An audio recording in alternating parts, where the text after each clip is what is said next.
rain is falling, the teams are on the grid, ready for the first of two races in Japan Cup here at Suzuka this weekend.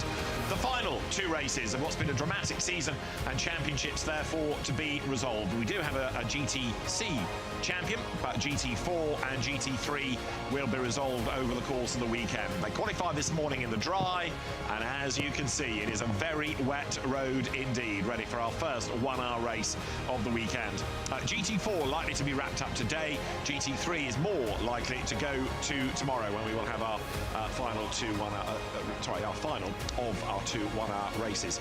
Grid is formed, track is soaking. They're going to get at least 2 formation laps, but the start procedure is still to be confirmed, depending on whether the rain passes through. We're a few minutes away from leaving the grid.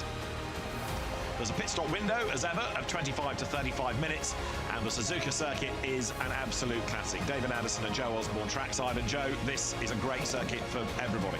Yeah, phenomenal circuit, and the flow of it is probably the single biggest strength for it, but also the nature of it. So many different types of corners, fast and flowing into tight and technical in places. Lots of overtaking opportunities out there, and we've seen lots of mixed weather already this weekend. So luckily for the Japan Cup, their first practice session yesterday was in similar conditions, so all the drivers and teams should be well versed for what we've got coming ahead of us.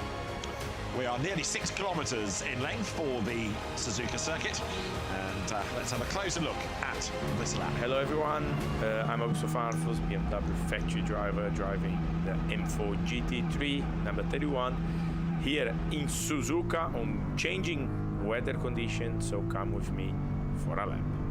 So here we are starting the finish line, starting the lap. 3 condition here was exactly the crossover, so I was on slicks, some people are still on wets.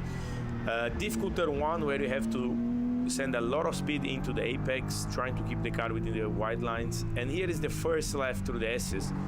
Probably the most difficult part of the circuit, where if you get the first pit right, then all the sequence comes along with it. Turn right here, turn 6, going up to turn 7. Very tricky, you have to prepare it well. Turn 7 is uphill. You always have to try to be early on power. That exit curve there, that little bit pulls you off track, so the limit there is very narrow. Very bumpy here, so a wider line prevents to hit the bump. You can see here some cars were still on wets, so challenging. The weather has been a big gambling this weekend with some rain, drying, full wet. Here there's always one of the lowest corner of the track. Difficult braking point as you come from a very fast right into a hairpin. First gear there, second, and all the way up to the gears. This is a part where you try to cover the least distance as possible, trying to stay pretty tight. Here, very important to prepare a spoon. Difficult corners, very fast entry, try to be within the track limits. And here is where you have to prepare the exit. We have a long straight exit curve, you can take a lot of speed out, so we prepare, try to be early on brakes, early on power to take the most out of it. Now we come to the back straight, approaching the most iconic corner of the circuit, the 130R. Very fast, 6 gear here, try to send it hard, but then you have to pull the car very quickly to the left where you brake. Second gear, last chicane, where you cut well the curbs. Here it is important to have a very good traction to start the lap and also to finish the lap, as often when the tire degrade you start losing traction. So hopefully you enjoy your lap with me at Suzuka, and one of the coolest tracks in the world. So that's a lap aboard a GT3 BMW. This is the scene down on the grid, and you can see just how wet it is. GT4 likely to be sewn up today, and to talk to the drivers, let's go to the grid and join Amy Izawa. Yes, indeed. They have been constantly very strong this season, and the championship is on the table. 野中選手、チャンピオンシップ今日決まることを考えると、今どんなお気持ちでしょうか？そうですね、僕らいつも通りやることを意識してしっかりと走りきれればなと思うんで、ただここまで全勝してきてるんで、もちろん勝ちたい気持ちもありますけど、難しいコンディションになりそうなんで、そこ落ち着いてチームとしっかり判断して戦い切りたいなと思ってます。それではね、チャンピオンに向けて頑張ってください。応援してます。はい、ありがとうございます。to our international fans, let me translate a little bit. So because the championship is on the table today, they are very excited about it, but they will do as usual, the routine. The weather is not really as they wanted it to be, so play it safe. They will not do something crazy on track, that's what he said. And also very much looking forward to be crowned champion of GT4 this afternoon. Back to you. Amy, thanks. Saita Nonaka you were hearing from, who will share with Haridama Manapo, the Indonesian driver. So on a very, very challenging circuit. Now, yesterday, Joe, they did get a bit of running in the wet, didn't they? Yeah, the first paid session was wet, and it was the 555 car that was quickest on a 2:11, which is 12 seconds slower than their qualifying times. But at the moment, the rain's still falling. It drains very well here. It's a brand new surface in the last 12 months as well, so it offers a lot of grip. But as the cars get going on their formation, it'll be interesting to see if the water's starting to puddle and river across the track in places. There is 181, which is Norikatsu Shibata, and Taku Bamba. It's going to be Shibata that starts. Bamba was really impressive in his session. The car was way down early on, but he bolted up to the third row of the grid. So that is a Pro-Am entry that we know is going to be very competitive indeed. The Ferrari 296 GT3, popular car in European GT3 circles, but interesting it's become so popular in Asia as well. Yeah, the amateur loves the 296, one of the most advanced cars with its traction control. So when you pick the throttle up, the car doing a lot of the work to work out how much of that power should go through to the back wheels, which makes it very driver friendly. And you were just briefly on board for the Shinji Takai and Ukio Sasahara driven Ferrari, the bingo team. They are also taking part, as 9 drivers are in total, in the Suzuka 1000 kilometers, but they're doing it in a completely different type of car, not just a different version of the one they're in here, but a completely different car, front engine Corvette, not rear engined Ferrari. Let's go to number 9, and Amy has braved the weather. She's with the team. Currently leading the championship, however, this position is probably not as they wanted it to be. Let's ask about that. 笹原選手、このポジションからのスタートっていうのは多分ちょっと思ってたところじゃないと思うんですけど、どんな戦いを今日はしますか、チャンピオンシップに向けて。はい、まず武井選手、今日本当今回前回の回もそうなんですけど、ちょっと今足を負傷してて、本当レースできる状態じゃないんですけど、でも本当気持ちで今走ってくれて。もちろんね、ポジションは望んだところではないですけど、僕に代わったら僕がなんとか挽回できるように頑張っていきたいですし、本当こう雨降ったんでまたどうなるか分かんないですけど、まずはノーミスで戦いたいなと思います。それではね、ポディウムまたは真ん中目指して頑張ってください。はい、ありがとうございます。頑張ります。So the fact that Takei has an injured leg since Okayama, he's been doing the right, left, and left foot brakes. So yeah, he has been struggling a lot with his foot. That's why they didn't really get the qualifying straight. However, there is a big job for Sasahara to do. That's on his shoulders, and he will try his best to go as much to the front as he can. So he will push very hard in this stint. Back to you. Amy, thanks. Shinji Takei then to do the start stint. Right foot braking, left foot braking, differences? It's a difficult thing to transition. Once you're used to one, to go back to right foot braking, which sounds like what the driver's having to do there, is difficult because the transition from throttle to brake, the feel is completely different. It's a bit like if you're used to your left foot doing the clutch and suddenly you try to left foot brake in your road car, you like to eat your steering wheel. So that's what he's effectively having to do. So that is a big transition to have to do mid-season as well. It's going to be a safety car start as well. So the race, in a sense, was always going to begin behind the safety car because there was going to be an extra formation lap, but it's going to be a safety car start, and then the race director will let them go when he is happy that the track surface is that little bit more friendly. So it takes some of the sting out of the drama of the start, but on safety grounds you can understand this, can't you? And it's a long, fast, downhill pit straight, fabulous circuit. This nearly 6 kilometres in length, and the grid is now pretty good to go, I think. Looking down there, the safety car parked at the front, and you can see the pole position Mercedes with Yudai Uchida at the wheel. Bankcy lines up second. Now, championship-wise, you've got the top 3 in GT3 covered by 6 points. Championship leaders are Shinji Takei and Ukio Sasahara. Second in the championship, Yorikatsu Sujiko and Keiko Zolino.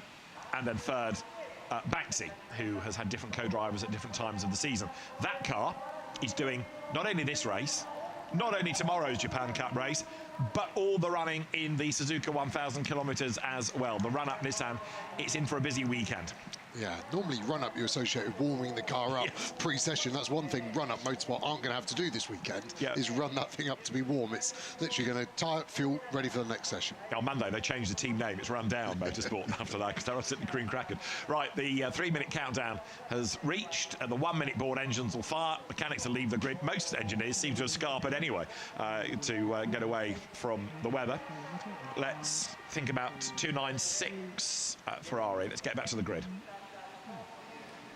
さあ川端選手、チャンピオンシップがかかってるんですけど、岡山がねちょっとアンラッキーだったというか、あまり成績がね思う通りにいかなかったと思うんですけど、どう巻き返しますか今日は。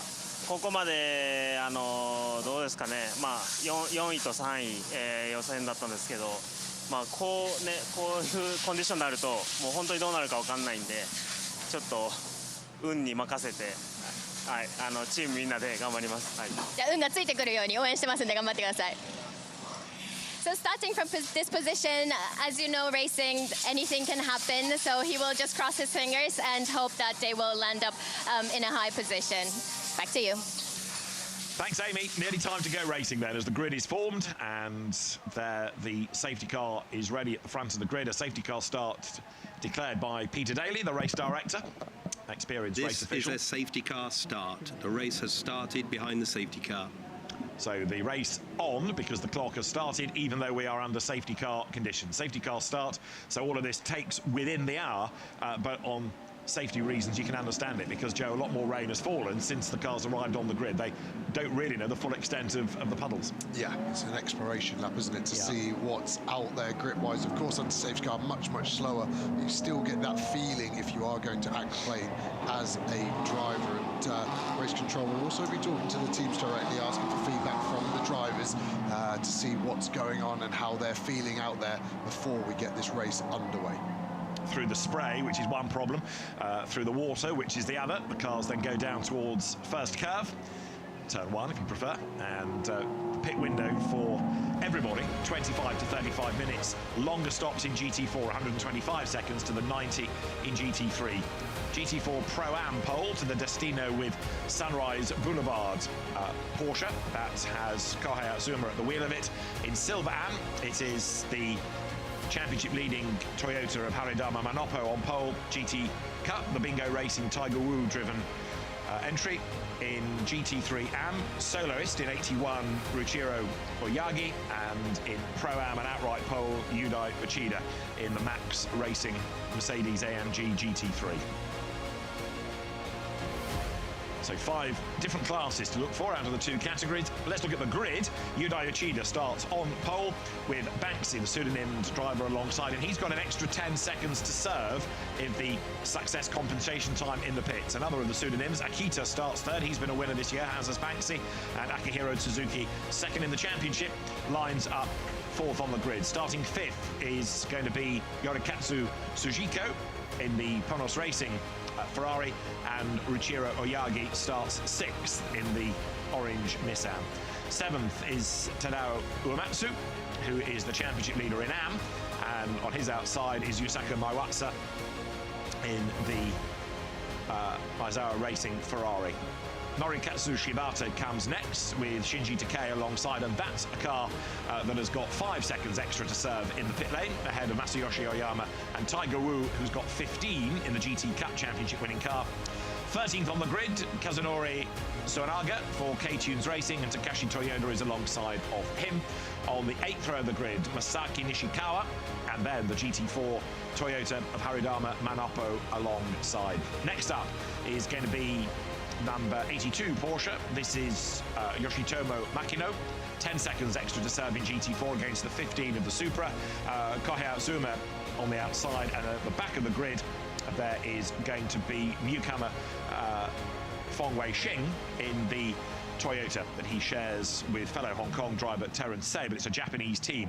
Teams have to be from Japan. The whole idea is to help boost GT3 racing in Japan. Initially, the Japan Cup was a race within a race, but there are now so many that it can be a standalone category, and that just adds to the entry in itself, because rather than being subordinate, people can fight for honours outright. So we're going to have one more lap, we understand, so there'll be a further lap behind the safety car, but the race is on. So our penultimate round of Japan Cup is underway. Drivers work their way off the last curve down towards the timing line. Back in 2022, it was Kei Kozolino and Takeshi Kimura who came out as champions. A year later, Yuta Kamimura and Hiroki Nagai were the title winners, and last year, Shinichi Takagi and Daisuke Yamawaki were the winning drivers. Over the timing line, then they come. This is the view on board with the number 9 Bingo Racing Ferrari. Shinji Takei at the wheel of it. Yeah, it was a very steady lap from the safety car. Of course, we were a standing start, but 3 minutes 44. So Safety drivers car in this lap. Peter Daly saying we're going to get racing at the end of this one. The drivers will want the safety car to pick the speed up. No tyre ovens allowed. Ambient is still very warm, of course, so the tyres will be okay, but we want to pick the pace up to get some heat into those tyres, but also the brakes. So through they turn, and you can see the field. They're now trying to, again, not only warm up the tyres, but also assess where the grip is and what the levels of grip are going to be like around the circuit. So Uchida leads from Bankcy, from Akita, grid order. It should be. If there's been a change, then that's going to go down badly in race control. On board with the GT4 champion-elect, Haridama Manopo. And as I've been saying, that car to be taken over for the second stint of the race by Saito Nonaka. The Suzuka circuit then Spa-like, not only in terms of weather, but in terms of the backdrop, really, with the lush green around the circuit. John Hugenholtz designed circuit this, like the original Zandvoort, like Harama. In treble 5 is Yusuke Maezawa, and he again is coping with the spray. It's going to be easier, isn't it, for Yuda Yoshida up front, because he's going to have a not only better visibility, but he's got nobody in front of him to confound that, unless he gets it wrong at the first corner. The flip side is, on every lap, he's the pioneer. He's the first one to find the grip level at the corner. Yeah, he's got to decide where to brake, how much speed to roll through. And at the moment, the spray is okay, because obviously we're doing 80, 100 kilometers an hour. It exponentially gets worse. So as we get into turn 1, even on the first lap, cars will be well above the 200 kilometers an hour. It's going to be a big ball of spray. It's going to be picking your braking point as one, but making sure you don't go into the back of any cars in front of you. And as ever in GT3 and GT4 racing, lots of variety in terms of the shape, the size, and of course the sound. And there's even more variety over the course of the weekend when you throw in the cars from the Intercontinental GT Challenge, because there are brands represented in that we don't have on this grid, for example. So down to the hairpin they will turn. And we're going to be looking at, what, probably just less than 50 minutes when we get started. The safety car is going at a reasonable lick now, but they've still got to work their way around the last third of the lap. Actually, no, I might be doing them a disservice. It's going to be a little bit more than that as they make the climb now to 200R and then up towards Spoon Curve. From that, it's down towards the 130R, and then we're going to go racing. So yeah, 52 minutes, 52 and a half. Yeah, exactly. Just coming into sector 3 now.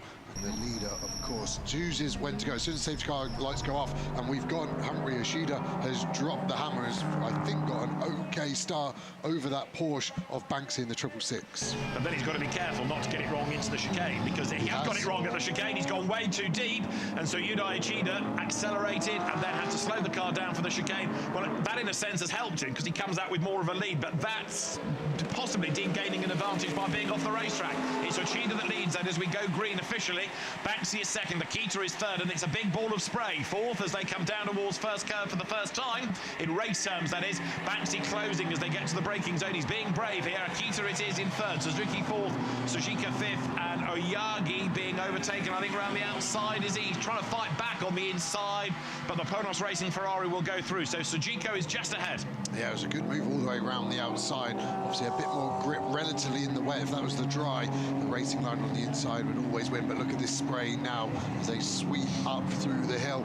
I wonder, with your almost Nostradamus prediction of going straight on there at the start, I I think it's got to attract a penalty because he's gained an advantage by going off the circuit, and that's a difficult one for race control before technically they'd even crossed the start line.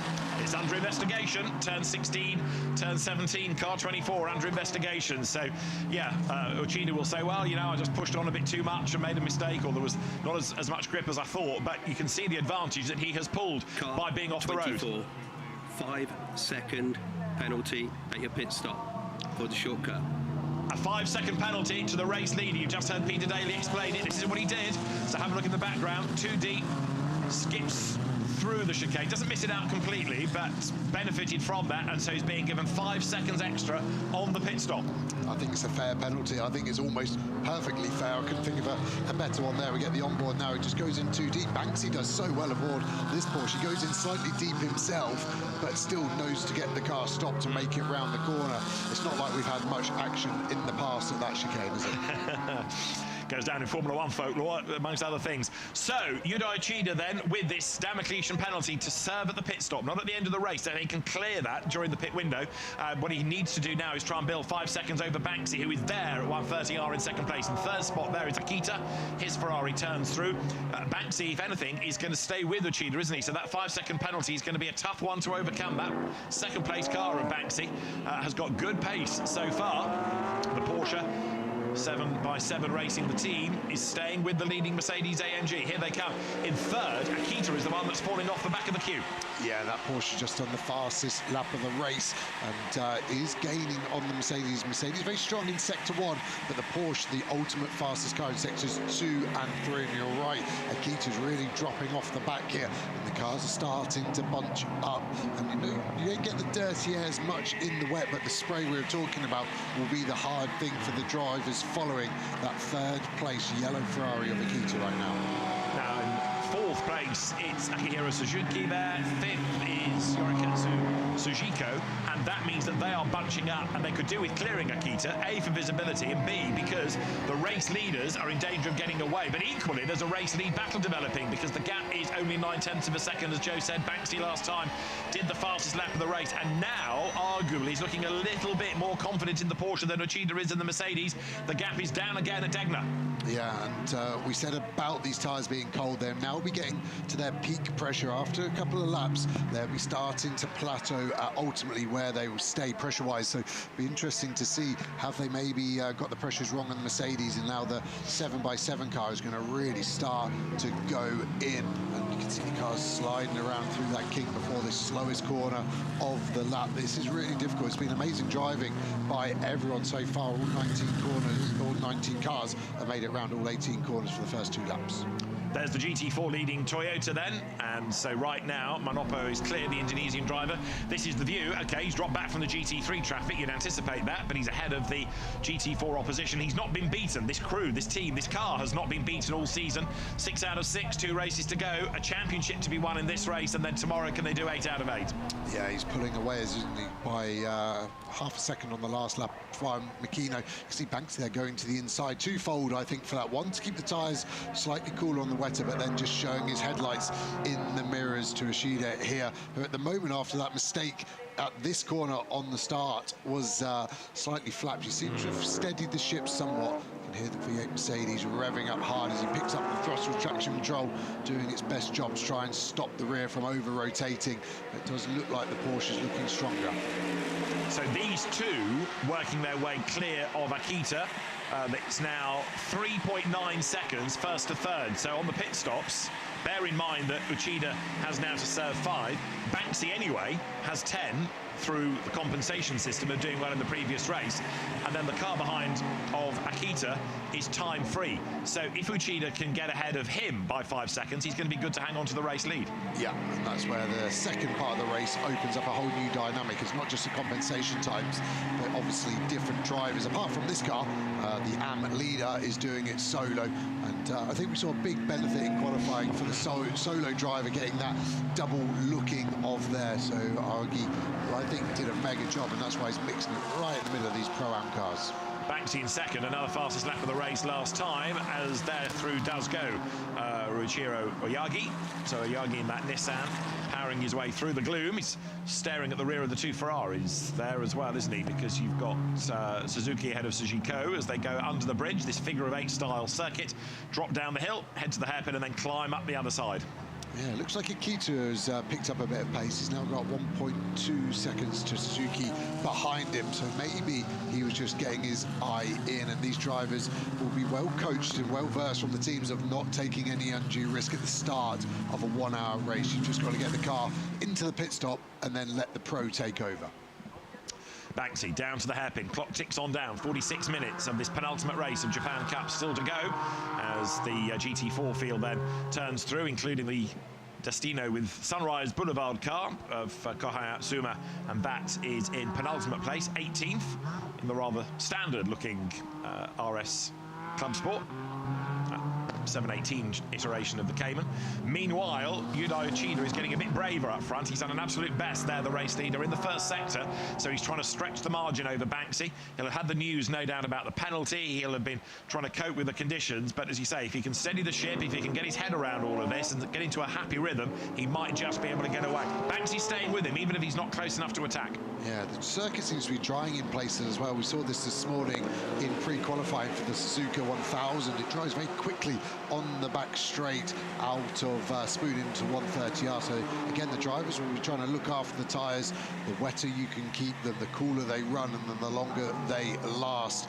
And at the moment, Bankcy just seems to be able to just follow in the wheel tracks, doesn't he, of Ishida in that Mercedes? And maybe he's just waiting for a mistake to make his move. I'm sure the team would have told him about the 5-second penalty for the Mercedes as well, which maybe changes his mentality ever so slightly. But he would like to stretch that margin, wouldn't he? He's now 3 seconds ahead of Akita, but bearing in mind that he's got 10 to serve in the pits, then Bankcy needs as big a gap as he can possibly get before he hangs over to Taichi Watarai, who will take over for stint 2. So right now we're working lap 6. It is still Uchida up front. Yudai Uchida in that Max Racing Mercedes. Yuya Motojima will take over from him. So it's a good, evenly matched combination, even though they've not been race winners this year. It was a very, very good qualifying effort by Uchida. Back to the Porsche, looking nice. Just love the sound of this flat 6 screaming away all the way up to 9,000 RPM for this Porsche to get the torque it needs versus that naturally aspirated V8 in front. The Mercedes always has too much torque when you drive it, always wants to spin the wheels up. So completely different cars, completely different engine placement, and that's where balanced performance working so well to allow so many different cars to race at the same speed. Speed building again as they accelerate their way now up towards Spoon Curve, through which comes Uchida. That gap to the eye does now start to look like it's extending, does it not? So the road is drying as well. It's getting a bit brighter if I peer out of the window. So the conditions generally are improving. Rather nervous teams, not sure whether or not to expect any more rain or whether or not the cars are likely to now get caught out, because as it dries and drivers feel they can push a little bit harder, then you come across a damp patch and you're in strife. It's still pretty wet over here, isn't it? Towards the end of the lap at 130R, and that's daunting in the dry, never mind the rain. Yeah, really is. And the teams may be thinking about a tyre change in the pit stop. It's just whether they've practiced that or not. It might be just for another set of wets, maybe a fresher set, maybe a different pressure. You don't really have time to re-pressure all 4 tyres in the pit stop. So teams will be working out their strategy, and the pit window will open in just under 8.5 minutes as well. That's right, so over the timing line they come. Now, interestingly, 3rd place, Akita, fastest lap of the race, and he's taken a couple of tenths out of Bankcy ahead of him. So there is Akita going down now towards first curve, swings his way through the Ferrari in 3rd place, the team up garage with ACR entry, quickest car on the circuit, and now we're going to see the 3rd place train getting closer to the leaders before we get to the pit window. Yeah. It was a slow start, wasn't it? It was almost the slowest car inside the top 10 for the first couple of laps, and now it's all starting to click. And yeah, not only is he safe from behind, but he's starting to work out how much of that 3-second deficit to Bankcy in 2nd place can he make before the pit stop. I'll be thinking, I've only got 4 more laps of my stint potentially, and I want to make sure I can maximise that. So when the team hand over that car, the teammate in that 18 car has got the best possible chance of Takeshi Kobayashi. So that's Akita coming through Degner. You can see the lap time comparison between him and Bankcy. Slower, and then much quicker over the last 3 laps. And it was that outright fastest lap last time around. So Akita now will be getting the news from the team that he's done fastest lap. He will also be conscious that he's that little bit nearer to Bankcy in second place. That's going to spur him on. So this battle of the 2 pseudonym drivers starting to take up attention as the Ferrari goes through. And in turn, he's getting away now, isn't he, from Akihiro Suzuki in 4th place. Yeah, at the moment Suzuki doesn't seem to be able to do much at all, and they're actually starting to gap out quite nicely. I wonder if they followed each other for a bit too long, maybe some of that dirty air. It really looks like our GT3 AM leader in the Nissan is the man that's going to make the move, maybe just sort of coming into the back of shot. He was only 7/10 behind the car in front last time by. Gap narrowing this time as they get to 130R, so it's a bit elasticated. Bankcy pressing on. No doubt he's getting the news as well that Akita is not that far behind anymore, and he's also conscious that he's got these 10 seconds to make up. Now they're closer than ever as they come into the chicane. Pressure is on Uchida here. Banksy delayed a little bit in the mid part of the chicane, so he didn't get the drive off that part of the corner as well as the Mercedes did. Let's see what he can do now as they come over the line and then down towards first curve. You can see them all trying to cool the tyres. Look at the spray difference as they now come back to the drier part. That would just take 5-10 degrees of surface temperature out of them, and that would just help the tyre last, but the Porsche definitely getting closer. Just looking down the order, our championship leader, car number 9, all the way down in 10th place at the moment. We need to keep an eye on that for when Sashihara gets aboard number 9 car. Where can he get that car up to? Yeah, Shinji Takei really struggling, isn't he? Partly after a bad qualifying, partly if he's in discomfort in the car, partly as he tries to relearn how to brake, how to drive in a sense. But that's leaving certainly Yukio Sasahara with a lot of work to do for the second part of the race. As the leaders come through, you can see drivers now getting ready. Putting his crash helmet on is Taichi Watarai, who is going to take over the second place car, forgive me, of Bankcy. There it is, the 7x7 Porsche. But up front, despite all the dramas that he's faced, like opposition and penalties and greasy starts, Yuda Uchida is hanging on to the race lead. Yeah, 7x7, which is 49, which is the amount of summer endurance races we've had here at the Suzuka 1000K this weekend. So that's my tenuous link. I'm just worried about the 9 car because it hasn't finished outside the top 6 yet in the championship. So I am really worried for Tahiki that he's maybe got some kind of injury, and it isn't just having to right foot brake. That car seemingly with 0 pace at the moment. And off the road goes the Toyota Supra of Feng Wei Xing. He's not hit anything solid. He's going to be able to rejoin and goes a lap down. Yeah, that's on the exit of Spoon Corner. He's done well to get out of that gravel trap. Is there any damage as he rejoins the circuit? We're getting an understanding, is it level? Looks okay. Yeah. Tyres okay, so maybe just a lazy spin in the mid part. But the leaders were lucky there that it happened relatively in front of them, so it didn't cost anything. But at the moment, Banksy looks like he wants to get past. He was close a lap ago here, made a small mistake in the mid part of the chicane. Let's see how he gets on this time. Better, I would suggest. So the 2 leaders almost nose to tail, though it's the Mercedes that's got the better drive off the corner as they come down the hill once again. Just going back to your point about Shinji Takei, he's also doing the Suzuka 1,000 kilometres, so if he's in real discomfort, that's only going to exacerbate the problem. Leaders nose to tail, Banksy in the spray, thinks about the inside line, not really able to make that move up the inside line. Oh, he's going in deep himself. You saw the moment he had to keep braking and turning. That took weight off the rear of the Porsche. He did well to save that. Looks like he's starting to get a bit more desperate, and I can understand why, because the car behind of Akita did the fastest lap of the race on the last lap. Gap now down to 2.6 seconds. That was over 3 seconds last lap. And another fastest lap last time by Akita, so he's getting more confident and getting braver as we nudge towards the pit window. Another 3 minutes just over before we can think about pit stops. Cars starting to slide now as the road dries out. There is a dry-ish line pretty much. Trouble is for Banksy, if you want to overtake, you've got to go offline to do it, and that's where it's wetter. Yeah, at least there is some grip off the line, but this new surface we were talking about earlier, the racing line, isn't too dissimilar to the wet line. Normally there's a disparity as the cars move around the circuit looking for grip. Drivers finally getting ready, and maybe the team just delaying this pit window slightly later than they usually would, just to give him a chance. And look how good he is on the brakes, Banksy. I thought we saw a concertina effect at the final chicane last lap, but that was even bigger there into turn 11, slowest corner of the lap. Maybe he's just starting to eye up his opportunities to get this move done. Yeah, you saw there Taichi Watarai getting ready to take over the 7x7 Porsche.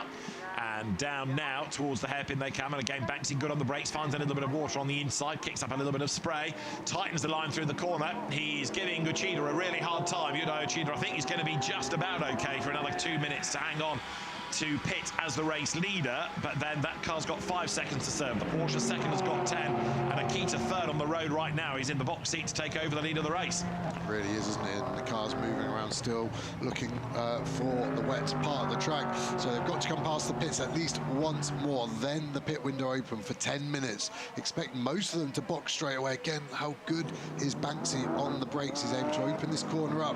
But like we saw last lap when we were on board with the Porsche, the Mercedes just has the torque to get out of the slow corner and get gone. And that really gives them enough space then to not worry about being overtaken into the first curve. So downhill they go. Gap widens, doesn't it, in a straight line.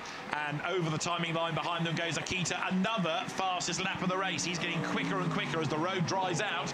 Looked half decent, doesn't it, on this part of the circuit.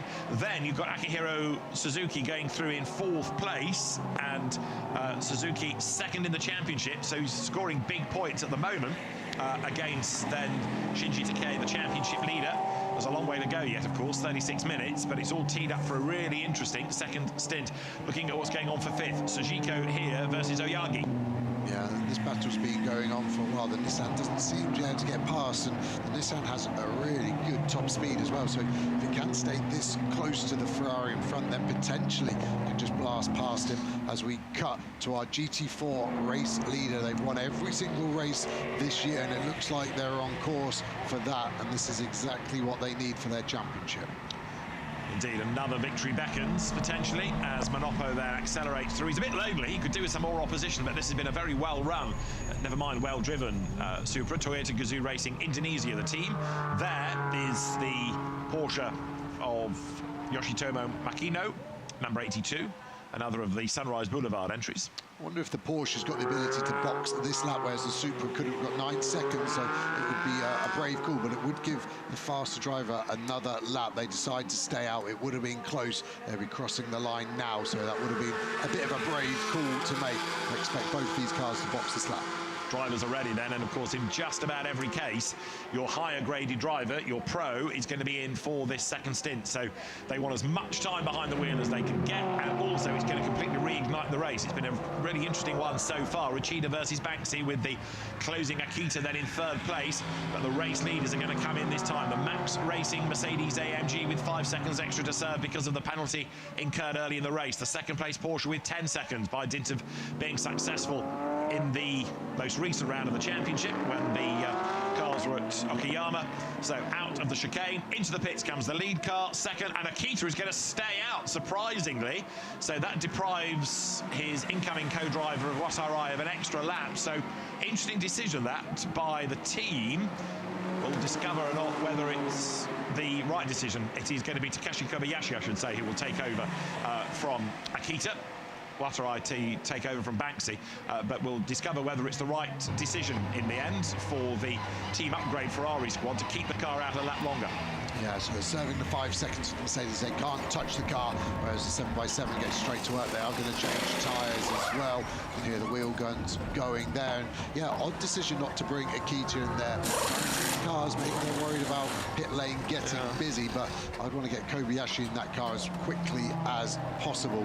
And tyre change for both cars going on their brand new wets. And that will just give them a bit more bite at the start of the stint. New wet, slightly softer before it goes through a heat cycle, so those pros are going to be able to get straight on it.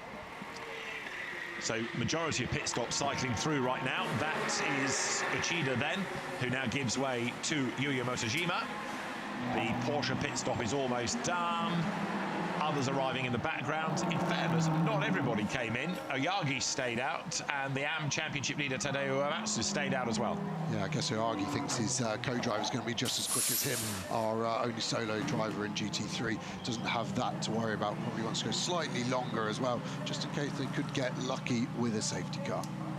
In also in the background comes the Supra of Fong Wei-Shing to give way to Terence Say. Others blast away, including there now number 666. So Taichi Watarai takes over from Bankcy, but he's lost at least 1 place.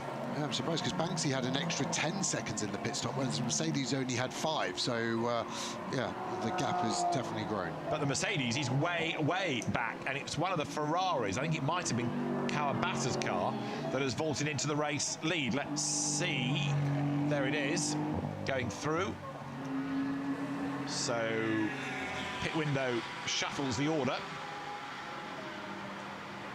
On track, Akita will lead for the moment, but he owes us a pit stop. It's just gone round again. He I can has. just see him You're coming right. up to the pit wall, so they're going for 2 extra laps at the moment. Maybe still worried how busy pit lane is. But he has just done his fastest lap. Not anymore, because another driver that stayed out, Ruchiro Oyagi, does the fastest lap of the race as well. So the road is clearly drying. It's clearly getting quicker. I just think once you get the pros in, they're going to be into the 2-minute 12, so Yeah. 4 seconds a lap quicker.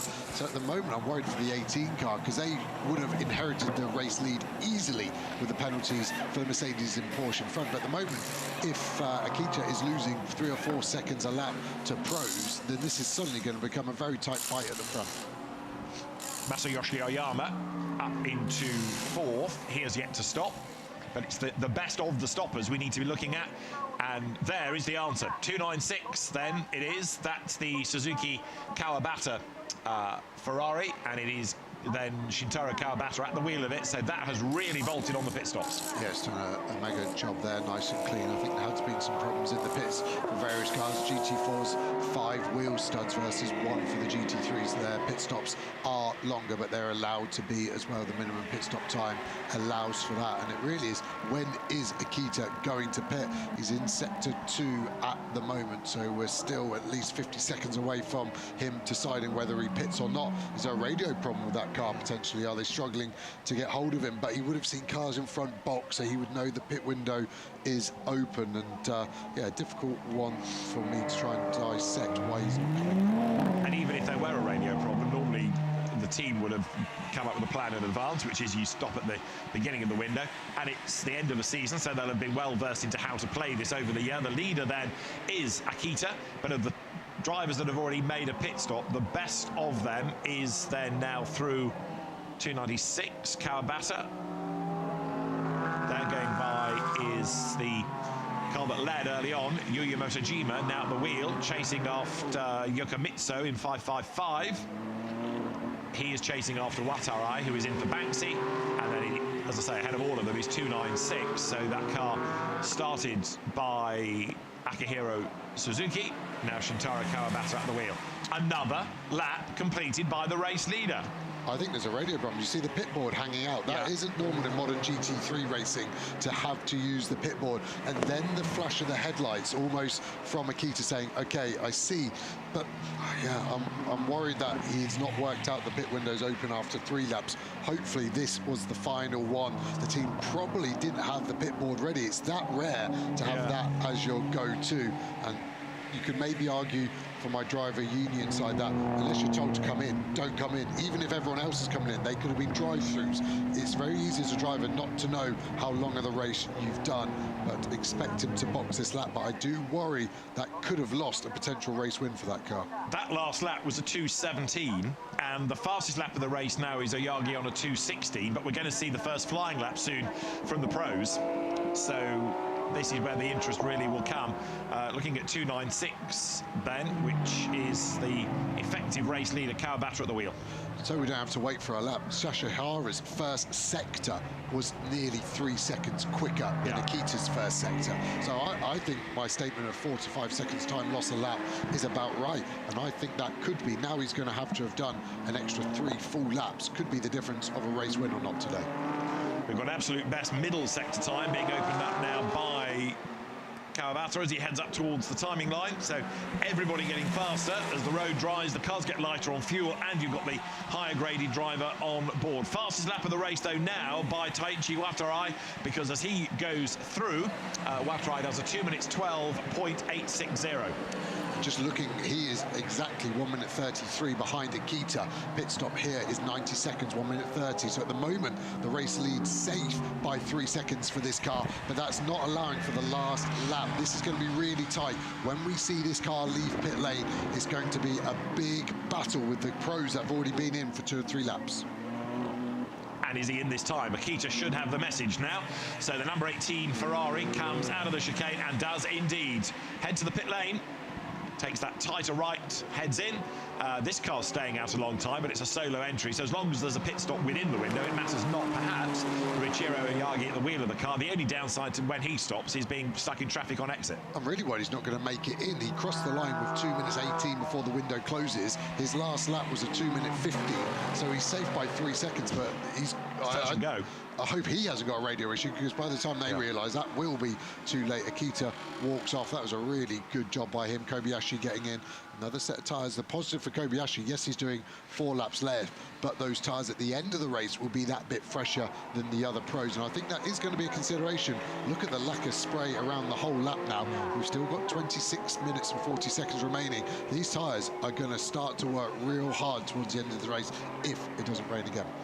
So, race leader in, Akita now to give way to Takeshi Kobayashi. This is the Ferrari that they're up against. This is the car that's going to take the lead now.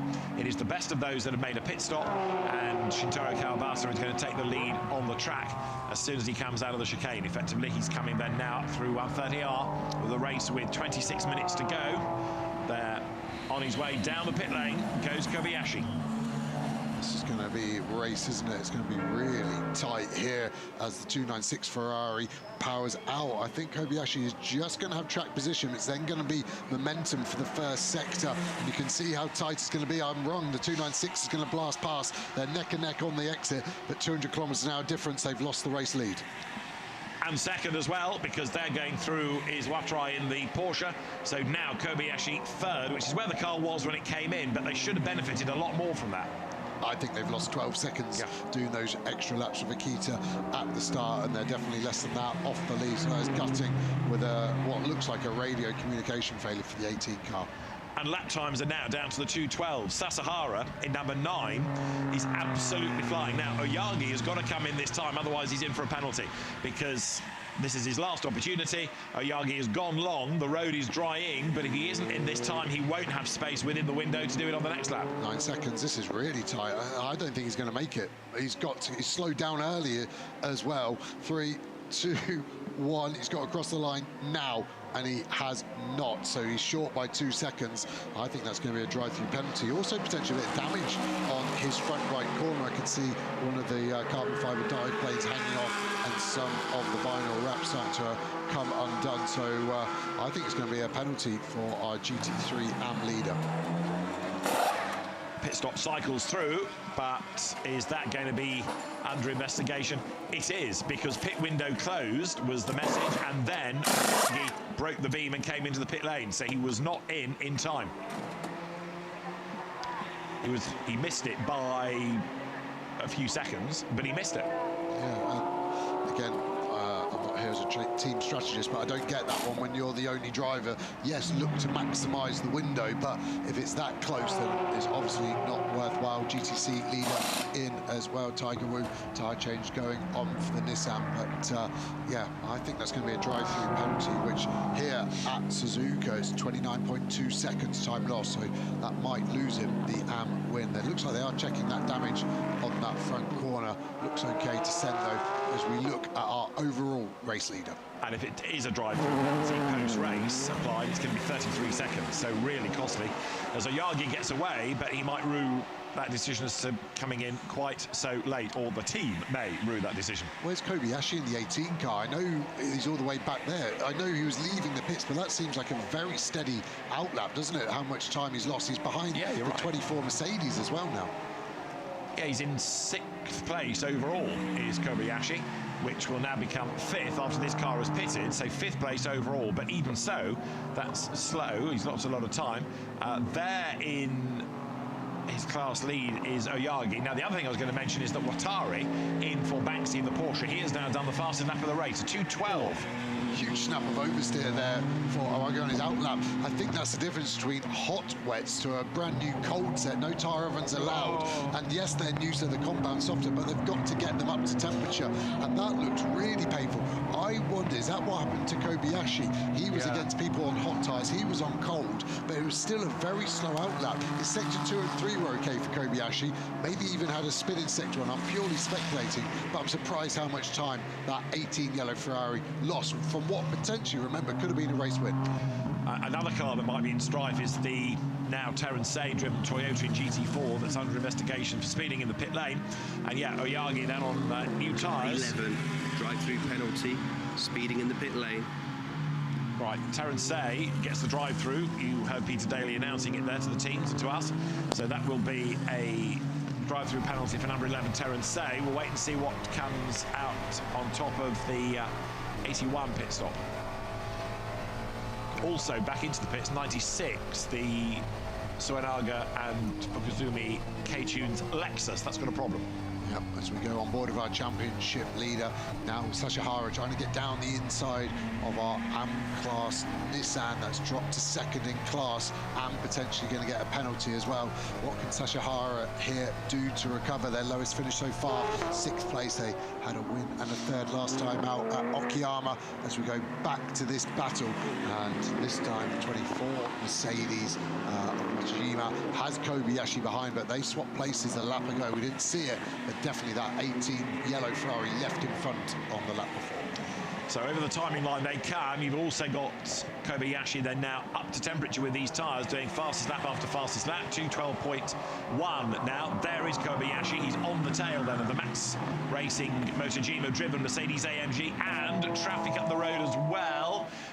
There is a rather troubled car up the road that I think has just left the pit lane. Tiger Wu possibly getting out of harm's way. So the leaders go pounding by. We've got just under 21 minutes of the race to go.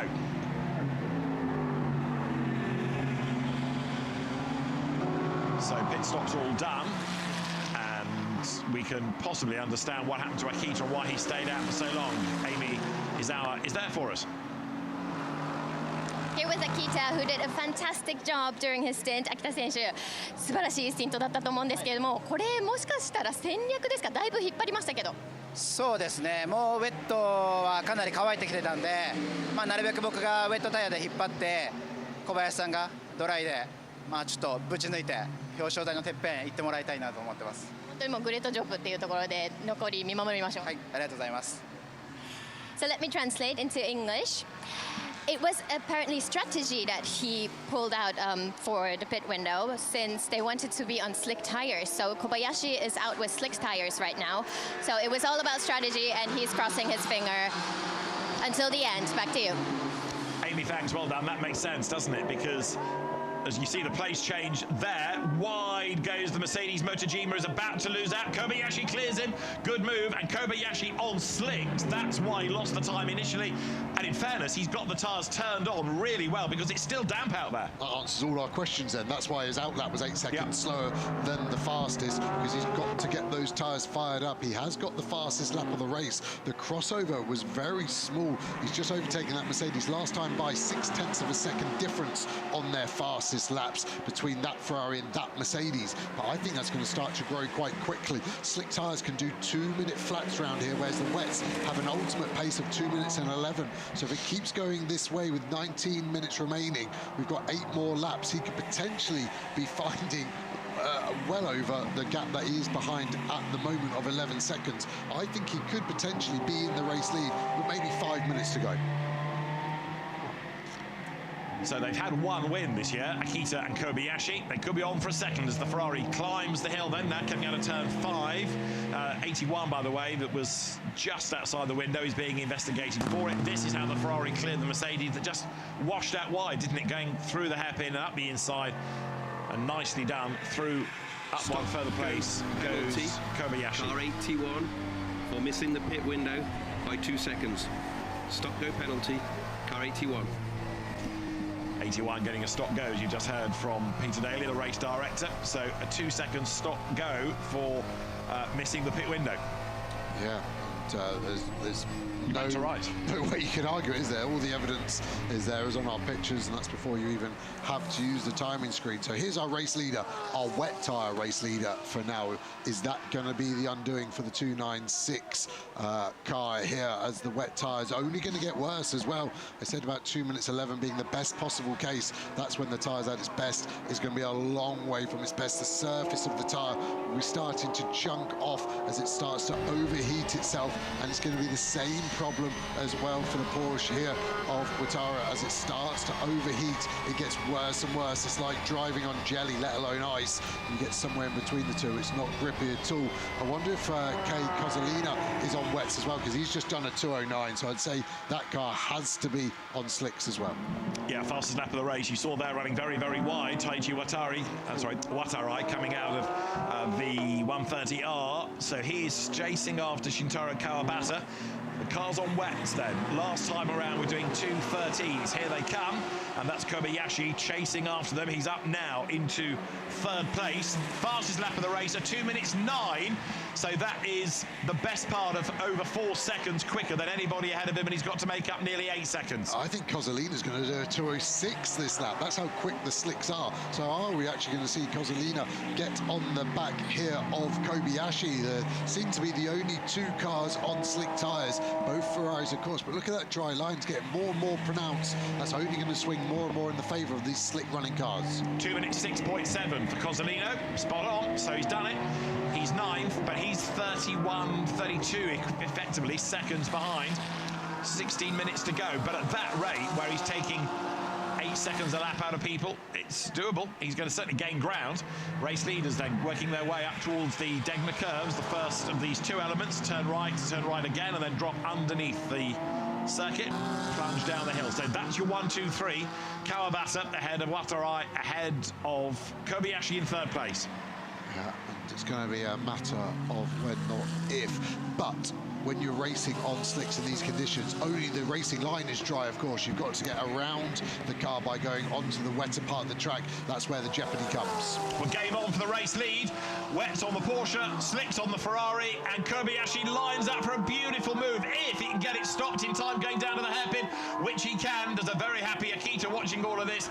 And there, Takashi Kobayashi puts the car into the lead. It was a slow out lap, but boys, he got those tyres turned on quickly against fading wets. Yeah, this track is drying so quickly, isn't it?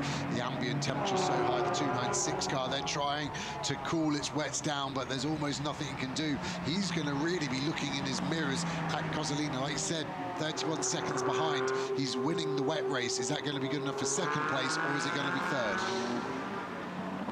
Kobayashi now exits the chicane. Kawabata still in the lead. 15 minutes. He's not going to hang on. Good as he is, wide as he can make the car. 15 minutes to keep at bay. Kobayashi on a better tyre is too much of a call.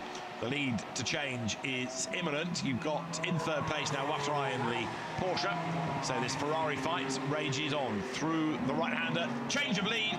There's just nothing that Kawabata can do to repel Kobayashi. He easily goes through. Yeah, as a driver, it's an amazing feeling. It's like fighting someone with both their hands tied behind their back, and you're just getting free punches to the face whenever you want it. You feel like a hero.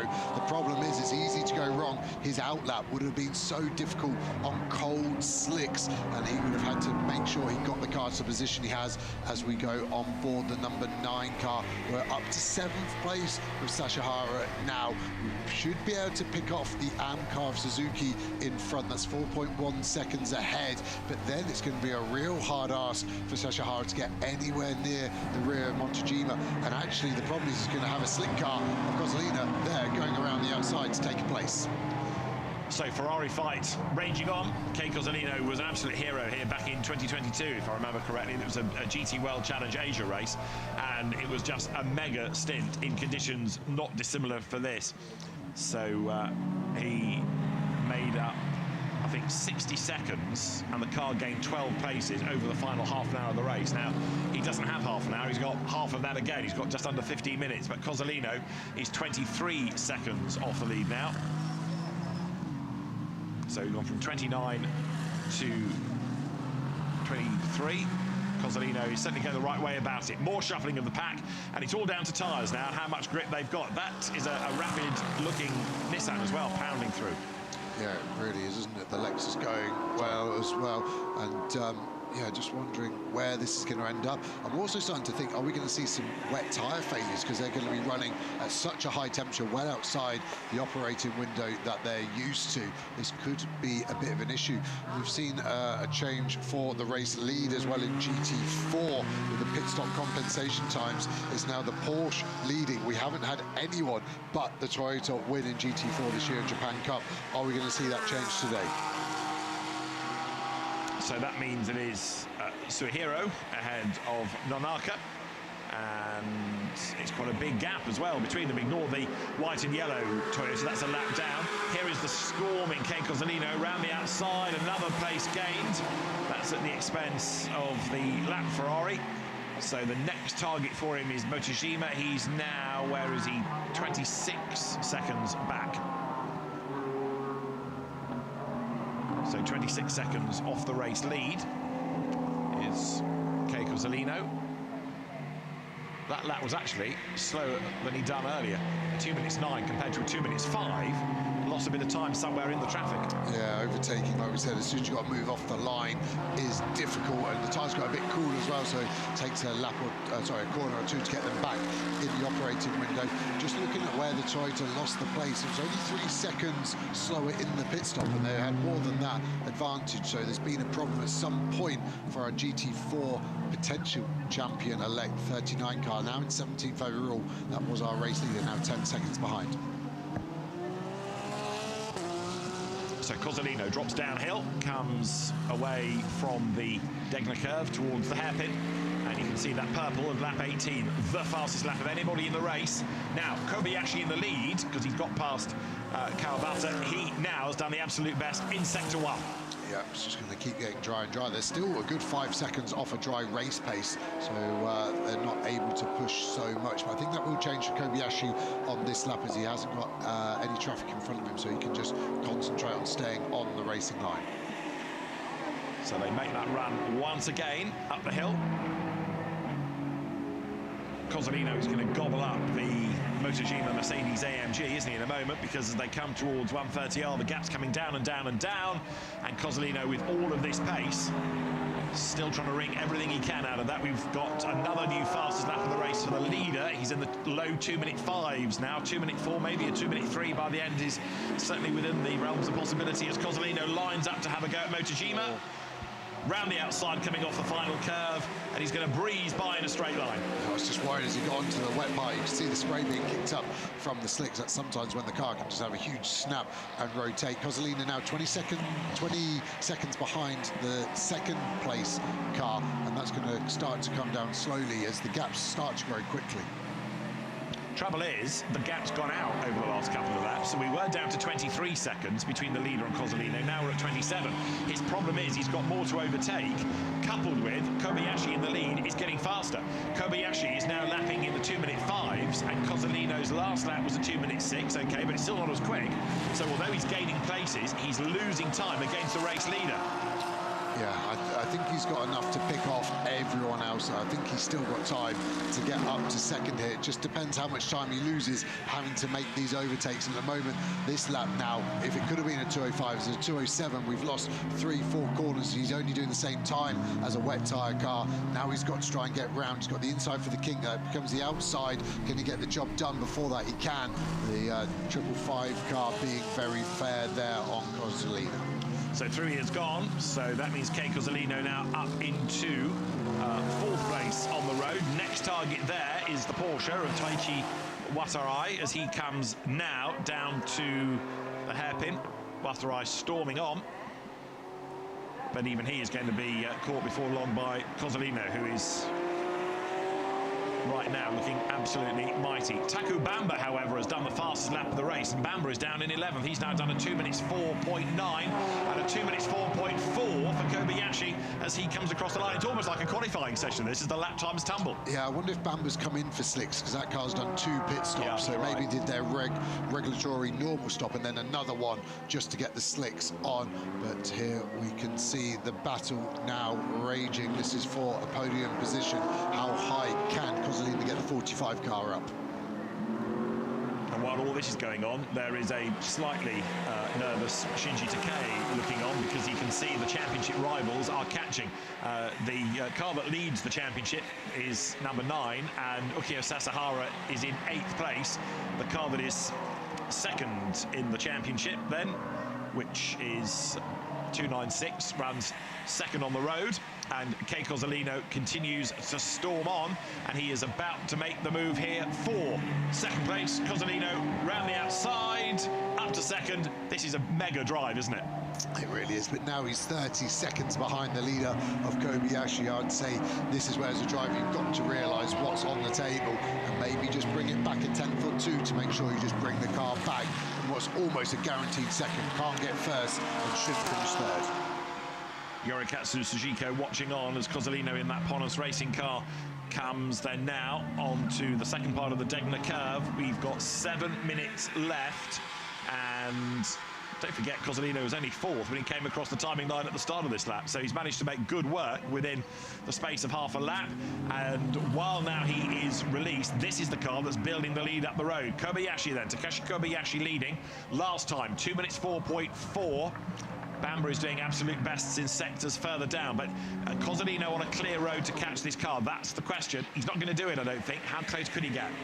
Yeah, it's a bit of pride, but like I said, you've got to think of overall picture here. Just going back to GT4, looking at the timing screens, I think the reason the Porsche's in the lead, because that car's on slicks, whereas the Toyota has stayed on wets. It's become more apparent with their last lap times. The best lap time now 9 seconds quicker for the Porsche GT4 versus the Toyota that's won every race this year. And he's finally going to be beaten, it seems, with 6 minutes on the clock. Kobayashi goes by, 2 minutes 5 that lap. Here's Kozolino. The whole lap's not been clear, but the end of it has, so it's going to be a first proper clear lap when he comes by on this next passing of the timing line.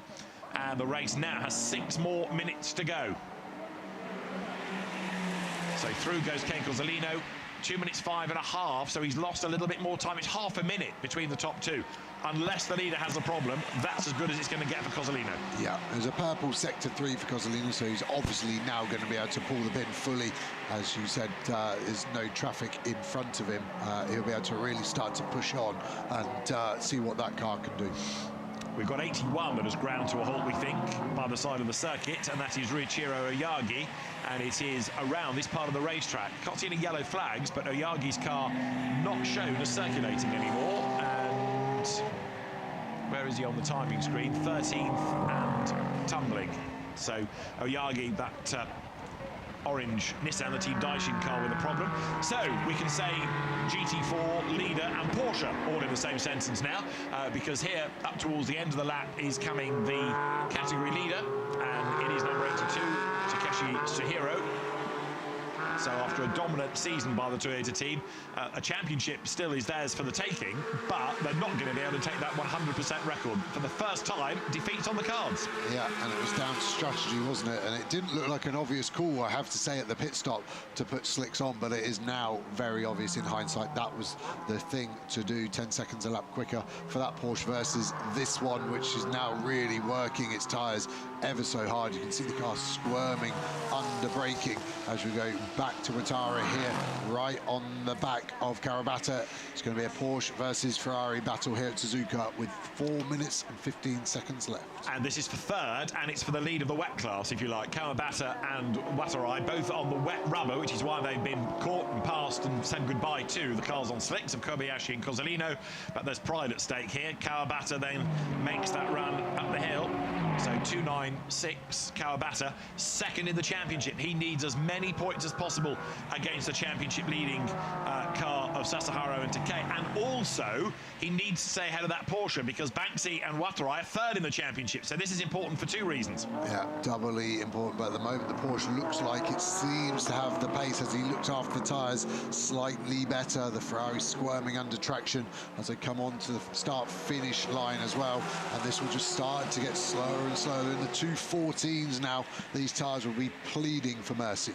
Lead gaps down a fraction, 2 minutes 4.465 for Cozzolino, 21 thousandths or 200ths quicker than Kobayashi, the race leader. But he needs Kobayashi to have a problem. Right now, Kawabata is being able to fend off the Taichi Watarai Porsche. There going through is the GT3 AM leader, and that is the Ferrari now driven by Hirokatsu Suzuki. So GT3 AM Championship honours are heading their way, seemingly, given the way that they've gone this season. Good effort by the Ferrari partnership at Team Machina.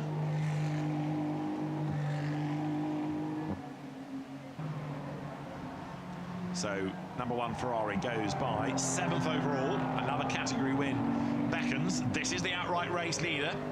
Takashi Kobayashi then comes through, a second win of the season for Kobayashi and Akita. Looks like it's going to happen, and there's time for just 2 more laps. Yeah, he's going to cross it with about 10 seconds extra. His gap is 29 seconds, so don't be surprised to see him potentially slow out of the last corner next lap to make this the last lap. We'll keep our eyes on that. So he comes by, and onto the last lap potentially goes Kobayashi, depending on how slowly he will go over the line. There you've got Cozzolino in second place then. He comes up towards the chicane. It was here, of course, at the very start that we had the 24 Mercedes slip wide. That's now in 6th place, the car that led the first stint of the race. Cozzolino continues to charge, continues to hustle. He comes up towards the timing line, breaks the beam, goes through. 27.5 seconds now is the advantage. You get the feeling Kobayashi is quite happy to relax his pace, partly not to make a mistake, partly to trip the clock to make sure this is the last lap for him. Whereas for third, Kawabata versus Watarai are together as they come into the chicane. Ferrari versus Porsche. That Porsche has spent most of its race in a battle. It really has. It's not been in the front part of the battle. It's always been the chaser, hasn't it? And just keeping an eye on the sector times of Kobayashi to see if he's going to back off in sector 1 or not. We go back on board with a 666 Porsche, trying to find the wettest part of the track. He's been great on the brakes here into turn 1, the first curve. He's running wider and wider onto the curve on the left. It will be drying out, so he's able to get there again. Nice line. Just ever so slightly better on the brakes than the 296, but it seems like the 296 gets out of the corner well, and it does look like Kobayashi's still pushing, so we might get another lap at the end of this. And it does just look like the 296 car in front of us, Kawabata, has steadied the ship, isn't it? The gap now remaining constant. Now there is Kobayashi. His first sector of the lap was 2 seconds slower than Cozzolino. So I think he's trying to make sure he's not caught, but doesn't need to do another lap. He'd be well advised, given the margin that he's got, just to crawl to the line to make sure that he doesn't have to do another lap. So it's a balancing act here. Akita looks on from the up garage box as Takashi Kobayashi comes now with 20 seconds on the clock up towards the chicane. Slow, slow, slow will be the command on the radio, but it's going to be a bit touch and a bit go this, and we need less go from Kobayashi. He's heading up towards the line. He's going to have to go round once more. He's mistimed this completely because he's gone through with 4 seconds on the clock. And his last lap was a 2 minutes 8.9, so it's like he did it half-heartedly and didn't commit to it. The one I would have as a team manager, these Ferrari 296s, $50 a kilometre in running costs, so that's another $300 they've got to do for hopefully an easy race win. That's all right, because if it's that amount of extra cost for mileage, you pay the mechanics that in beer, don't you?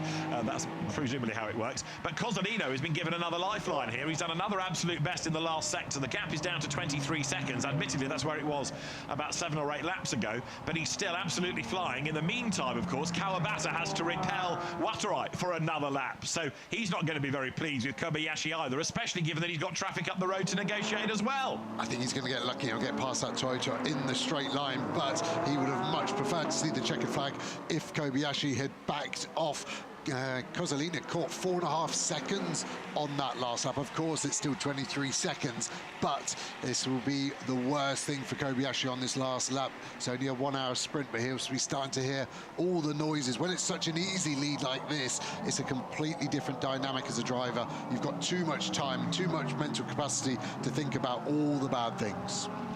So there is the 24 Mercedes. That's still 6th, Yuya Motojima, and he's actually catching now, is he not? Naoki Yokomitsu ahead of him. So you've got the Ferrari versus Mercedes AMG battle as those two cars power their way up through turns 3, 4, 5, left, right, left, right. That's long-winded S, like a big snake that heads towards turn 7. And you can see how much movement there is in the cars. Tyres dropping off a cliff if they've not already gone overboard, and there's very little grip to be afforded. So Takashi Kobayashi on slicks, an inspired move and a great drive. This time, he doesn't have to go at any pace, good or bad, because the flag awaits and he's going to have enough in hand. So for Up Garage, a 2nd victory of the season. Akita started the car. Takashi Kobayashi brings it home. Akita stayed out as long as he could to help make sure that as the flag drops, now they're on slick tyres. It's a win for Takashi Kobayashi and Akita, and a delighted team, as you can see. And Kei Kozolino for 2nd place, having lost, or that car lost so much ground early on. Another mighty stint. He's going to be 2nd, but it shows what these drivers are capable of. Yeah, that could have been a different result. They went to slicks even earlier, so the heavy lifting of Akita, I think, was actually the big difference there. Those 4 laps we thought were done in error, there was a reason for it. And they were as good as they could be, and they were error-free, and to put slicks on gave that car... Okay, it was a slow out lap, but Kobayashi got them turned on very, very quickly. It was, what, only the 2nd lap, I think, of his stint that he was starting to pick people off again. Now, for 3rd place, Shintaro Kawabata is on his way up towards the line. There's the change for 5th, as we have now Yuya Motojima ahead of Yokomitsu, Mercedes ahead of Ferrari. So for 3rd, Shintaro Kawabata is just going to be able to hang on, I think, to fend off, yes he is, the Porsche of Taichi Watarai that's dropped back a little bit on this last lap on a much drier road. Not dry, but drier. So 3rd goes to Kawabata, 4th to Watarai, and then in 5th place in the background, Motojima on the last lap gets ahead of Yokomitsu. Here to try to hang on to honours in GT3 AM. It is Hirokatsu Suzuki, but he's got the championship leader Sasahara behind him. Nose to tail, the Ferraris come off the last curve and up towards the line. It's just going to be Suzuki to be ahead of Sasahara, who therefore drops points in the championship to his 2 rivals, and that sets us up nicely for the finale tomorrow, does it not? A really interesting race, and yet again, some of it, most of it, is down to the weather. Yeah, 8th place for Sasahara, so he's only going to score 4 points. Yeah. The championship tide suddenly swings out of their favour and goes really to Kawabata and to Bankcy, doesn't it? So let's see what's going to happen in GT4 as well, because for the first time we're going to have a different winner. It's going to be this car. It's 82 that comes up towards the timing line then. So Yoshitomo Makino and Takeshi Suhiro are going to be the winners as they come out of the last curve. The checkered flag awaits. The Cayman accelerates towards the timing line. And for the first time this season, something other than a Supra wins. The Porsche Cayman takes honours. A very happy team at long last. They say we've done it. Yoshitomo Makino standing on the pit wall to cheer Takeshi Suhiro home, and the Cayman comes out on top. And you can see the emotion in that. A win has finally come. So for a very overcome Yoshitomo Makino, can't believe it. They've worked so hard for that, and the class win is theirs. The celebrations and now the emotion, now the tears. You wait till he gets on the podium. Now, back to your abacus. Does that keep the GT4 battle alive into the last race? You're asking yourself that. I need to get my mathematics degree slightly better. Come back to me in a minute. There is the GT4 champion. They have it confirmed, so that answers our question. 2nd in the race, but the championship goes their way. Saito Nonaka brings the car home, and for him and for start driver Haridama Manopo, the Toyota Gazoo Racing Indonesia team are champions. It does not push it to the last race, as we were rather suspecting it would. GT4 is done and dusted today. GT3, though, very much up for grabs tomorrow. Yeah, super excited for that. And great championship win there. Consistency, a slight hint of irony that you win the championship, the only race that you haven't won out of 7 this season. Through victory lane, through the arch, comes Takeshi Kobayashi. going out on slicks on a wet road like that takes some bravery. Okay, he had confidence that the road would come to him, but even so, had to make sure of no errors. There's a delighted Akita to go to join him. And out of the car gets Takashi Kobayashi after a great stint.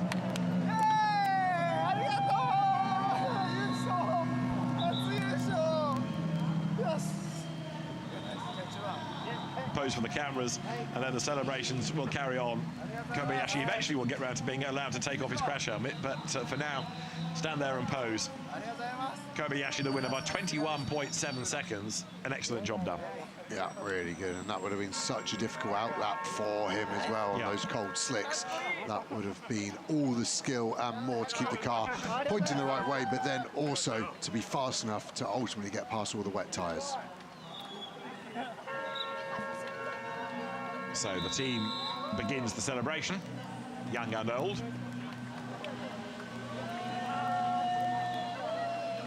And they're down in the pit lane. Cars in part fair-may conditions. Need to find the name of the, is it a rabbit that's with the up garage Ferrari? Because that's ever such a happy creature. I hope it's still got both its feet, because one of them's been very lucky for the 18 car so far today. Absolutely right. So with the bunny in front of it, the Ferrari that went herring off into the distance takes the win by 21.7 seconds. Great drive too by Kei Cozzolino from a bit further back. Had he not had all the traffic, would have been fascinating to see what he could have done. Yeah, a safety car at any point in that second stint would have been really interesting, wouldn't it? Because Bamba was fast as well, finished 9th, but had the fastest lap of the race as well in the 181 car, so he did a good job in the Norwick Racing Ferrari. Right, they are delighted, our winning drivers. Kobayashi and Akita with Amy. And here with the winners of race 1 this weekend, I would say MVPs. Are we? Yeah, you're correct here. 秋田選手、MVP と呼ばせていただきます。本当に素晴らしい戦略勝ちというところですかね。はい。実は昨日ちょっとトラブルが車両にありまして、午後は走行できなくて、メカニックが本当に夜中までかけて直してくれて、予選結構ぶっつけだったんですけども、なんとか3番取れて。僕のスティントでもなんとかレインで最後まで持ちこたえられたんで、ただ僕は無線でいやこれドライいけんのかなみたいなことを言ってたんですけど、さすが大好物らしいです。アメスリック大好物らしいんで P1 取ってくれました。小林選手、アメスリック大好物なんですか？散々ねGT の方でこういうシチュエーションを経験してるんで、やっぱりねどんなに下手なドライバーでも練習したら上手くなるっていうのを今日僕体験したんじゃないかなと思います。本当にアウトラップからねペースよく走れたんで、もうコース出てちょっとドライパッチ見えてた瞬間、もうこれは勝てるなっていうのは確信したんで、あとはもうどっかで飛び出したりとかしないように、秋田さんにやっぱり優勝ね捧ぎたかったんで、何度か集中して、残りのレース戦えてこうやって優勝できてね本当良かったです。ありがとうございました。もう本当あっぱれ初優勝おめでとうございました。アップちゃんもおめでとう。To our international fans, let me translate. So yesterday they were not able to drive because they had some issues with the car. So they are very happy that this came to this outcome. However, Akita was not sure when he was driving his stint whether it's okay to leave the pits with slick tires, but they put it on the gamble, and Kobayashi did a great job. He had a lot of experience with this rainy conditions, slick tires with Super GT, so he just did that, remembering those races, and yeah, he's very, very happy about this win. Back to you. Amy, thank you very much. That does explain the situation, and if we were being a bit unfair to Akita by saying he'd stayed out, in our apologies. Now, there are many of you that will have been yelling at me for the last few minutes saying it's a cat. Yes, apologies. Up-chan is the cat. Joe knows this because he follows Up-chan on Twitter. Up-chan has her own Twitter account, but it's a very happy cat. No pussyfooting around on slicks. No, and definitely going to keep all the feet, and still got 9 lives as well after winning today. And you can see the whole team involved, the Racing Queen Society, very strong here in Japan as well. And win as a team, it's a nice feeling, isn't it? It is indeed. So as the drivers celebrate, we can crown off yet more champions. Let's go to our GT4 winners with Amy. And also here, the team who had their first win this season, GT4. 末広選手、今シーズン初優勝、そしてライバルの全勝っていうのを阻止しました。おめでとうございます。ありがとうございます。今回それが仕事で僕も呼ばれたんで、それできなかったらちょっと立場なかったんで、安心してます今。でもたっぷりね、お祝いしちゃってください。牧野選手、素晴らしいレースでしたね。もう初優勝おめでとうございます。僕のスティントで少しちょっとスプラと離されちゃって、どうしようかなと思ったんですけど、竹内さん信じてチェッカー受けるのを待ってたら優勝できました。優勝しちゃって、はい、もう本当チームの皆さん力を合わせてやってくれた皆さんに本当にもう感謝しかしきれない気持ちでいっぱいです。ありがとうございました。ちょっと声はちっちゃかったですけれど、夜はたくさんね大声でお祝いしちゃってください。はい、改めましておめでとうございました。To our international fans. So Makino, he was a little bit upset because he couldn't really give a margin to Suehiro, but very happy that they won this season, won the first time this season. Also, Suehiro said it was kind of his job today, so he's very happy that he could fulfill what he was called for this weekend. Back to you. Amy, thank you very much. A delighted, emotional team, especially as you were hearing Yoshitomo Makino, who did that initial stint and brings, with the help of Takeshi Suehiro, a GT4 win for the team. GT3 AM went the way of the #1 Suzuki and Uematsu Ferrari. And of course GT3 was outright the same as in Pro-Am, which was Akita the winner with Takeshi Kobayashi, second to Yoshio Sujiko and Keiko Zolino, and then third to Suzuki and Kawabata. Bankcy fourth in the end with Watarai ahead of Uchida and Motojima, who got that fifth place on the last lap from Yokomitsu and Maizawa. Seventh to the AM winning Suzuki and Uematsu. Go down to 13th, and that's why you have the GT3 winning car of Tiger Wu. In GT4, it was Suehiro and Makino taking the win from Manapo and Nonaka, then Nagisawa and Azuma, who also win in AM from number 11 of Terence Tsei and his co-driver, Fong Wei-Shing. Race 1 of Japan Cup at Suzuka began behind the safety car where it peeled off. It was the Mercedes AMG from pole position of Yuji Ushida that led, but that would pick up a 5-second penalty for him having run across the chicane at the start of the race and gaining an advantage effectively by being off the road. He was chased early doors by Bankcy, Uchida trying to extend the margin to over 5 seconds, ready to preserve that on the pit stops.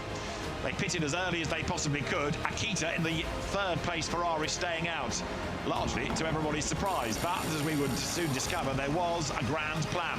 Many of the teams changing on to a fresh set of wets.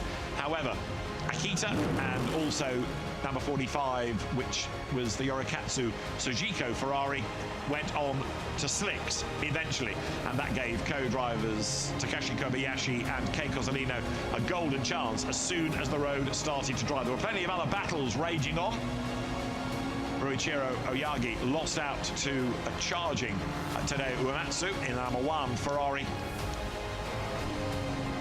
It was a brave effort as well that put number 9 Ibuki Sasahara up the inside. Sasahara trying to recover after a bad qualifying from Shinji Takei's co-driver. So as the road dried, Kobayashi's lap times started to come down, and then they tumbled. He was able to pick his way through to the front of the field with alacrity, to the delight of Akita watching on from the pit box. And Keiko Zolino was doing the same. He went storming past 555 of Naoki Yokomitsu, who ultimately would drop down to 6th place. A great race on changeable conditions here at Suzuka.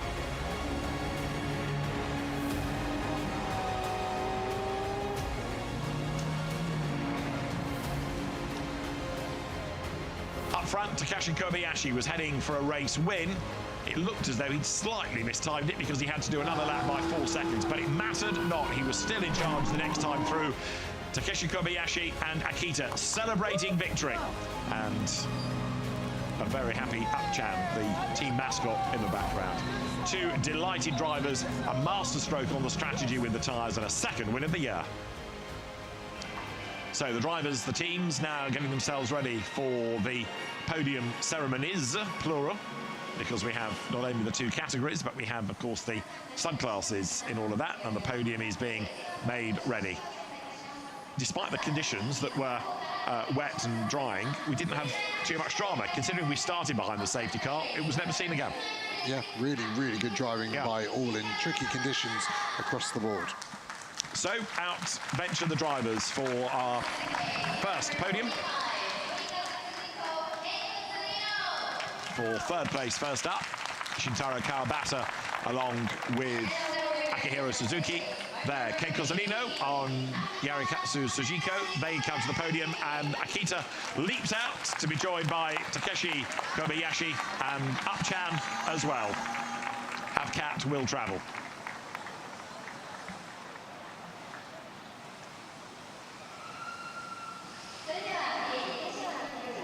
Whether Upchan gets a trophy, I rather doubt, but might get the champagne. Cats don't just drink milk, you know. The cat is rather stealing the podium because of all the energy that goes into this. I love it. Right, trophies are about to be presented, courtesy of Pirelli. And Massimo Braga is here from Pirelli to hand over the trophies there to the second place, Yorikatsu Sujiko and Kei Cozzolino. Right, what does Upchan get? I think it'll be an outcry now if he doesn't get anything, or she doesn't get anything. Champagne, maybe? No, nothing. Oh, honestly. Not even a set of tyres. Right. Then the podium is concluded, and drivers, presenters, cats, all huddled together for the group photograph. And a delighted winning team. For Team Up Garage with ACR, the winning drivers Akita, Takeshi Kobayashi and Upchan, the mascot, stand on the top step of the podium. Now we'll see how quickly a cat can move when there's champagne around. I fear Upchan might just cop the lot here.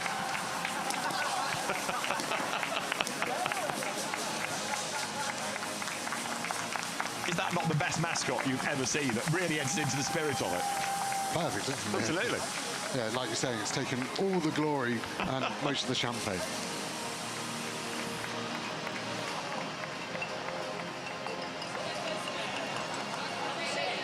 More cat-related jokes for tomorrow, probably. Right, well done to Team Up Garage with Akita, or a Kato, depending on your point of view, and Takeshi Kobayashi. And Akita wouldn't like a cat normally, would they, in Animal Kingdom? The door's just there. Right, race one of the weekend in Japan Cup. A GT4 title secured, but GT3, importantly, is going to go down to the wire, and it's going to be really interesting to see how we stand then going into tomorrow's race. There's your winning car, the Ferrari then of Takeshi Kobayashi. He got the better of the conditions, but he also had to work so hard to get those slick tyres to operate on a greasy track surface. So let's look at how we stand in the championship then, going into tomorrow's final race. It's 104, pays 99. The big story is the championship leaders have slipped to third. Bankcy now moves up to second, and into the championship lead go Suzuki and Kawabata. That race may well come back to haunt Takei and Sasahara.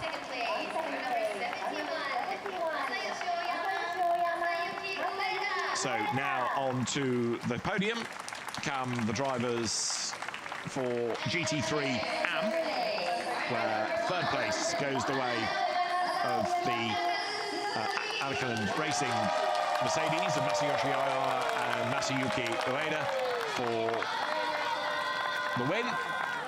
Hirokatsu Suzuki and Tadeo Uematsu.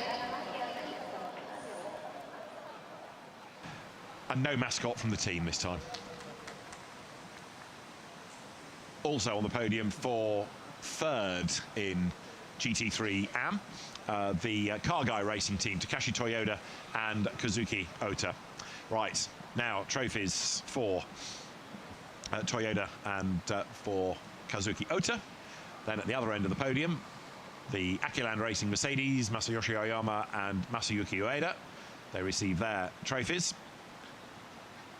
Important to reflect the efforts of the AM, so an all-AM class, a regular aspect to SRO GT races, whether you call it AMs, we call it the Bronze Cup.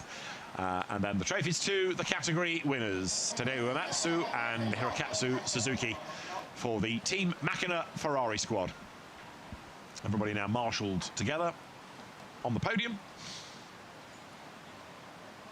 In increasingly humid conditions, it's drying fast for the track surface for later on in the day, and we'll see what the drivers cope with tomorrow, because they're going to have quite an early race tomorrow. They've already qualified for it, and so they're going to be racing at 9 a.m. tomorrow. And now the battle that was on track is on podium, because at the drivers' feet is the champagne.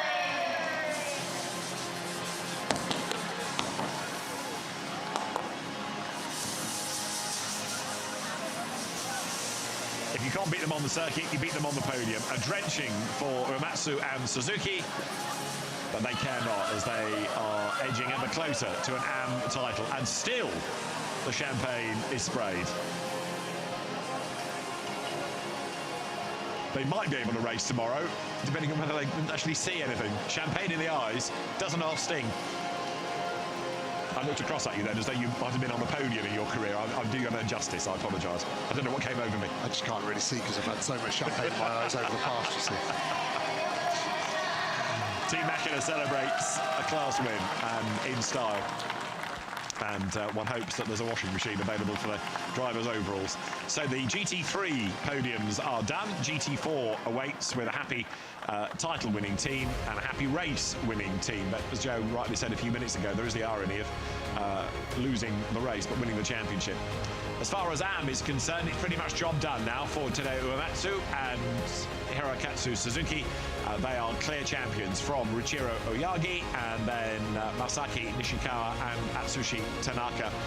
They are in third, but some way back, and they are also, just to make the point, as we haven't done much today already, they're doing not only these two races, but the IGTC 1,000 kilometres, or 6.5 hours, in the same car that they're doing all the other activity with this weekend. So doing a lot of miles. Some are doing it across two different cars, some across two different examples of the same brand, but not in the same car. They're the only team doing it that way. Now the drivers for GT4 step forward, with the third place team being Kohei Atsuma and Hiroaki Nagasawa.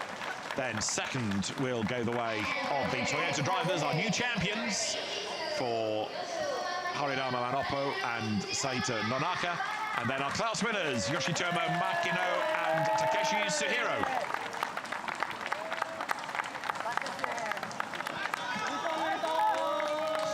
A Porsche 1-3, Toyota 2 and a title. And as the drivers then now are ready for trophies, Porsche, Toyota and Porsche, the order. So the trophies now go first up to the third placed crew of Kohei Atsuma and Hiroaki Nagasawa, the Destino with Sunrise Boulevard team, taking a third and a win. And that third place is also a win in GT4 AM for Nagasawa and Azuma. Third in GT4 outright. Then for second place, our new GT4 champions, Haridama Manopo and Saito Nonaka. They take their trophies. And then to the winners, after a great effort, Yoshitomo Makino and Takeshi Suhiro. They are victorious for the first time this year in GT4, and in every sense, quite a come down for Manopo and Nonaka. That's the lowest they have been all season, the only time they have been defeated, the only time they've not been on that top step of the podium all year. The GT4 Japan Cup podium then, and it's headlined by Yoshitomo Makino and Takeshi Suhiro.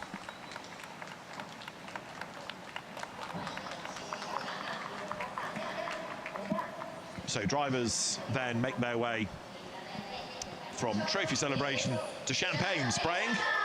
Everybody else has already run for cover.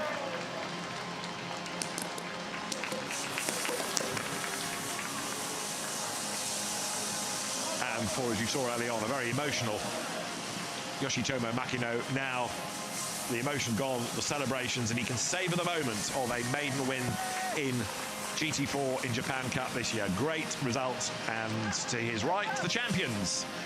Manopo and Nanaka celebrate after a great season. 6 wins and 1 second place. If they win tomorrow, this race is going to be the real blot on the copybook, isn't it? The one that got away, but the championship is theirs, irrespective. 9 o'clock tomorrow morning, we will go racing for the second time this weekend in GT4 and GT3, the Japan Cup Showdown. Well, GT4 is sorted. It's in favour of Manopo and Nonaka, ahead of Makino and then Daiki Fujiwara in 3rd place. That's how the rest of it stands in GT4.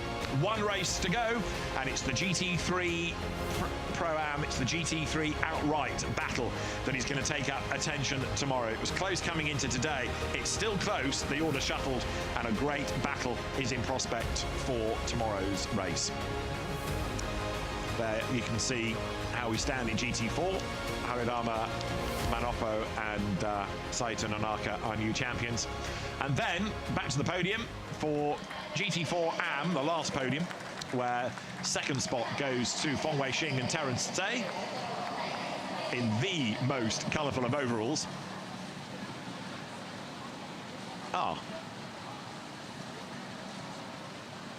Not GT4 AM as anticipated. GTC. Tiger Wu, good point. So we go to GTC and Tiger Wu goes to the podium. The Bingo Racing Porsche for non-GT3 cars, in other words. So it's a GT3 Cup, the car familiar out of Carrera Cup Asia or Carrera Cup Japan. So there is the GTC winner, and that is Tiger Wu. But the GT3 showdown takes up attention. 9 o'clock tomorrow morning. Japan Cup champions will be crowned.